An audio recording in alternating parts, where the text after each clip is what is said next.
பொதுவாக பார்த்தீங்கன்னா நான் மைக்கு பிடிச்சி பேசுகிற பழக்கம் இல்லைங்க. நாங்கள் வேப்ப மரத்தடியில் உட்கார தான் நாங்கள் பேசுகிற பழக்கம். இந்த இடம் வந்தோடனே புதுசாக இருக்கிறது. என்ன பேசுறது என்ன கூட வர மாட்டேங்க. ஆனால் உட்காந்து பேசுறது நாங்கள்லாம் கலந்து பேசணும் தைரியமாக பேசுறது விட்டானது இருக்குது.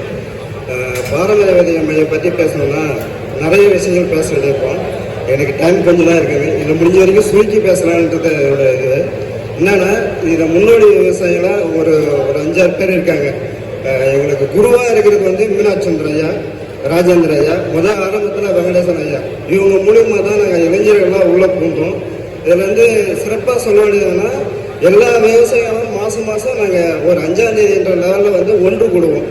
5 பேரில் ஆரம்பித்த வந்து ஒரு குழு வந்து இன்னைக்கு 200 பேர் அளவுக்கு ஒரு ஆலமரமாக விழுதாதான் நாங்கள் நினைக்கிறோம். இந்த இடத்துல இது மாதிரி ஒவ்வொரு இளைஞர்களும் ஒரு செயல்பாட்டில் தனித்துவமாக இருக்கும். இப்போ பார்த்தீங்கன்னா விதை சார்ந்த விஷயத்தில் அதில் ஒரு 2 பேர் இருப்பாங்க. அதே மாதிரி பனை சார்ந்த விஷயத்தில் அதே மாதிரி இருப்பாங்க. இது மாதிரி நிறைய விஷயங்களை தனித்துவமாக எடுத்து வேலை செஞ்சுட்டு இருக்காங்க.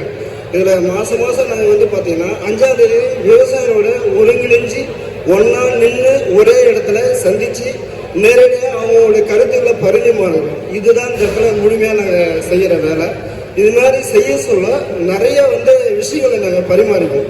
அடுத்துக்கு என்ன போகலான்றது குறிப்பாக பார்த்தீங்கன்னா சந்தை ஏற்பாடுபடுத்துறது. சந்தை ஏற்பாடு சொல்ல வார சந்தை, மாத சந்தை, அப்புறம் திருவிழாக்கள், இது மாதிரிலாம் படிப்படியாக நாங்கள் அடுத்த கொண்டு போகிற மாதிரி தான் கொண்டு போயிட்டுருக்கோம்.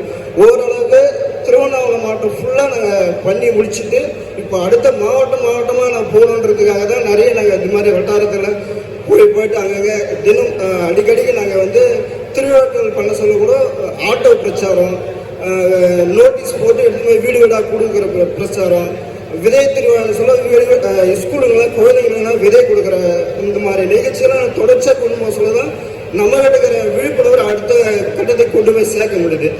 இதுதான் முழுமையான நாங்கள் நடத்துகிற விஷயம். நிறைய திருவிழாக்கள்லாம் வருஷத்துக்கு ஒரு முறை விதை திருவிழா, உணவு திருவிழா, இது மாதிரிலாம் படிப்படியாக கொண்டுட்டு போயிட்டு இருக்கோம். இதுதான் என்ன சொல்ல வேண்டிய விஷயம். நிறைய எனக்கு பேச எனக்கு வார்த்தைகள் வரல. அது எளிமையாக உட்காந்து பேசுறது தான் நிறைய எனக்கு வார்த்தைகள் வரல. இதுதான் முதல் கடை. வாய்ப்பு கொடுத்த நம்ம டீமுக்கு நான் முழு நன்றியை தெரிவிச்சுக்கிறேன்.